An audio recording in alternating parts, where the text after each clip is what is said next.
The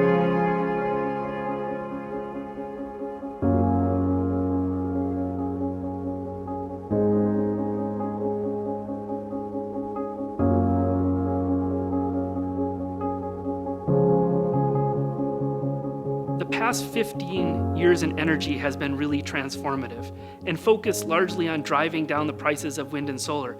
The next 15 years of energy transformation is going to be on energy storage. This project is a catalyzing project that will help our partners think about how to do battery storage, energy storage at different locations, different sizes and scales. We are adding energy storage batteries to organizations that already have a renewable energy component, such as solar or wind power. We have started this pilot project with the Renewable Energy Partners, Red Lake Nation, and the University of Minnesota Morris campus. So we're using battery storage at the site specifically for, first off, because we're a business, right? And what we're doing is we are seeking to minimize the cost of our power during the peak demand charges that take place utilizing the grid from Xcel Energy. So what this does is it allows for distributed energy resources, i.e. solar, on various buildings that are within the community to be producing power right there on site, and then it to be stored on site also, meaning that you don't have any losses. And then beyond that, those batteries will operate and be able to do transactions between the batteries themselves. I'm really excited about this project specifically because it has the potential to be the first virtual power plant in North America. And for that to happen in an economically challenged community like North Minneapolis, that's a big deal. This is another piece of the training center, right? Where people will come and actually get trained on not just solar, but batteries in addition to electric vehicles. It's a huge opportunity economically as well as to help to mitigate climate change, one of the key issues that are the most threatening issues of our time.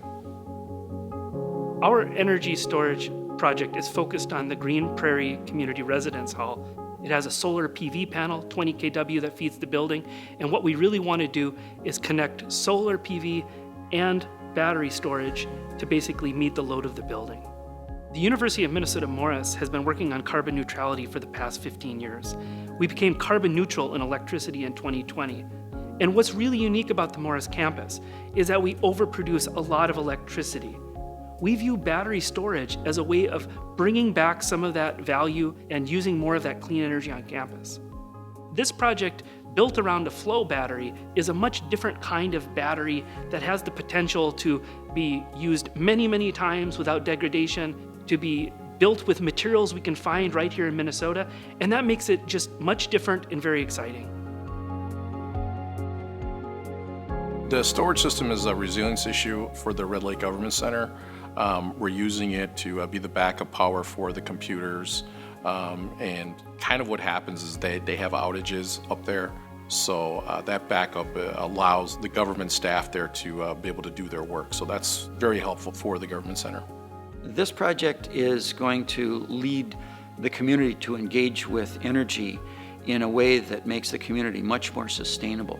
And so as I am able to transfer the ownership of the systems one by one into the possession of the tribe, our expectation is they will form the governing board of a tribal utility.